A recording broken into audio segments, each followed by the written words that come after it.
नहीं आ रहे हैं सीजीआई खन्ना। लाखों कोशिशों के बावजूद भी सीजीआई खन्ना को मोदी शाह तोड़ नहीं पाए। 13 मई तक केस टलवाने का दबाव मोदी शाह ने सीजीआई खन्ना पर बनाया है कि 13 मई तक अब केस को बस टाल दीजिए और कुछ मत कीजिए। लेकिन इस डील को भी सीजीआई खन्ना ने ठुकरा दिया है।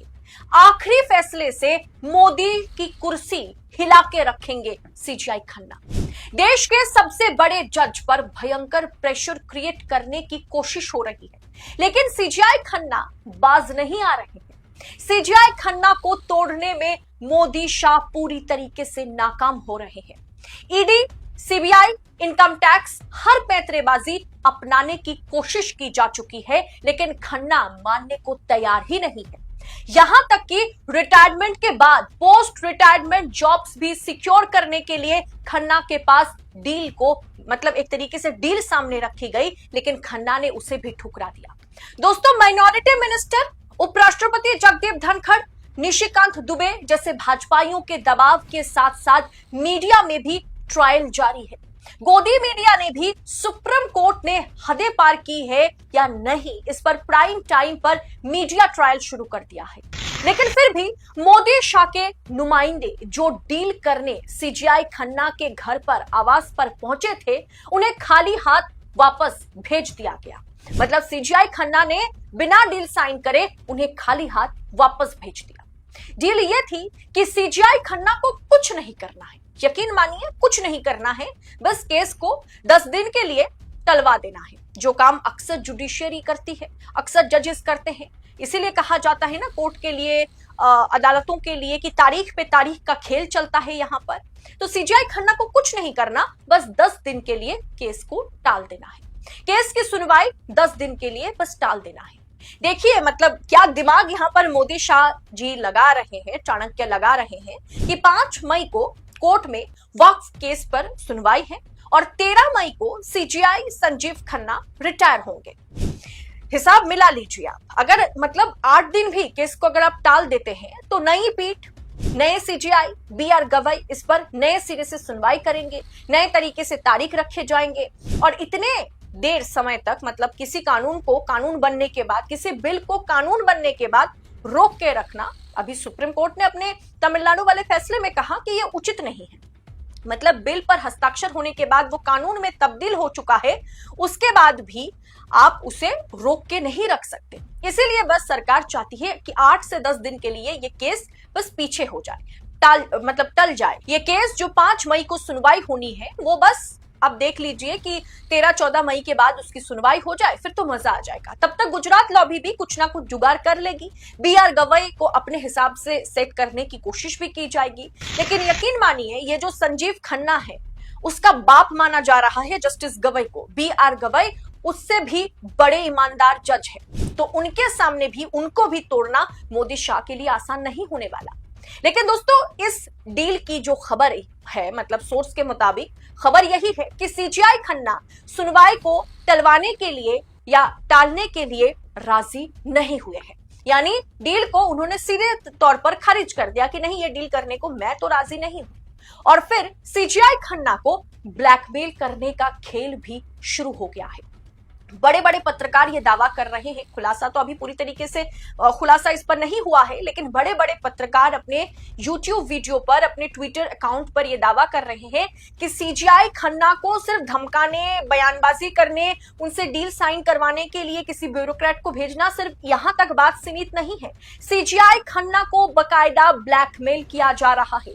देश के दिग्गज सांसद, 5 बार एमपी चुने गए सांसद कह रहा है कि सुप्रीम कोर्ट जिस तरीके का फैसला सुना रहा है वो दंगा कराने की कोशिश है। वो सीजीआई जिस तरीके का फैसला सुना रहे हैं वो धर्म युद्ध पैदा करने की कोशिश है।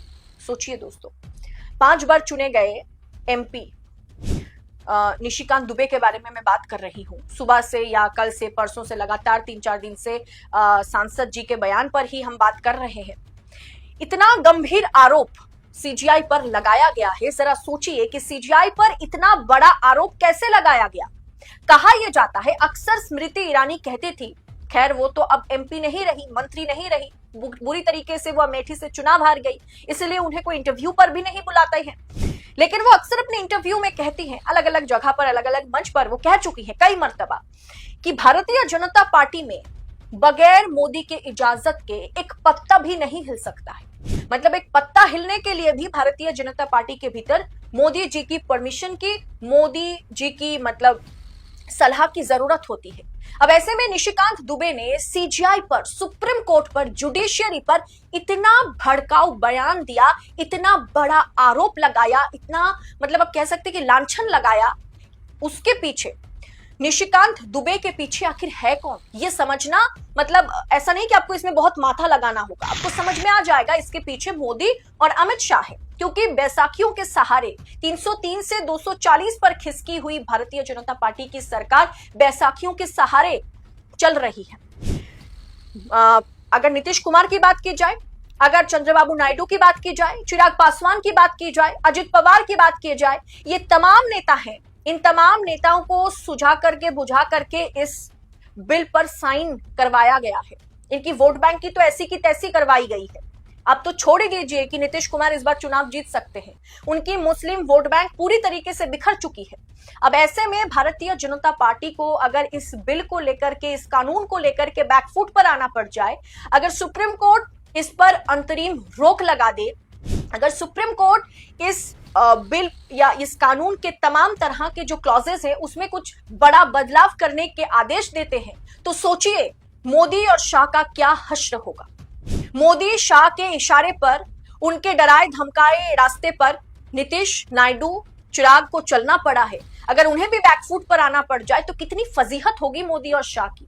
ऐसे में किसी भी तरीके से इस कानून पर, इस एक्ट पर, इस बिल पर मोदी शाह बैकफुट पर नहीं आ सकते। और इसीलिए सीजीआई पर 3 जजों पर भयंकर स्ट्रेस है, भयंकर प्रेशर है। और उससे भी ज्यादा प्रेशर है सीजीआई खन्ना पर, क्योंकि उनका रिटायरमेंट अगले महीने होने हैं। और उसके महज 8 दिन पहले 5 मई को वो एक ऐसा फैसला, एक ऐसा आदेश जारी कर सकते हैं जिससे मोदी सरकार की कुर्सी, मतलब मोदी जी की कुर्सी हिल सकती है। अब ऐसे में दोस्तों ये भी बात सच है कि अगर सीजीआई मतलब अगर केस टल भी जाता है, अगर केस के लिए और समय सरकार को अगर दे दिया जाता है अपना जवाब दाखिल करने के लिए, जो सरकार कर सकती है, समय मांग सकती है।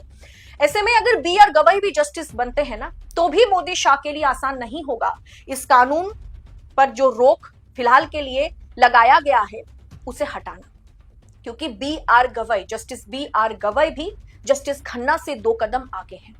अब फिलहाल दोस्तों इस पूरे विषय पर आपकी राय क्या है? जो खबरें हमने आपको बताई हैं इस पर आपकी सोच क्या है, आप इस पर क्या विचार रखते हैं? कमेंट कर अपनी राय हमारे साथ साझा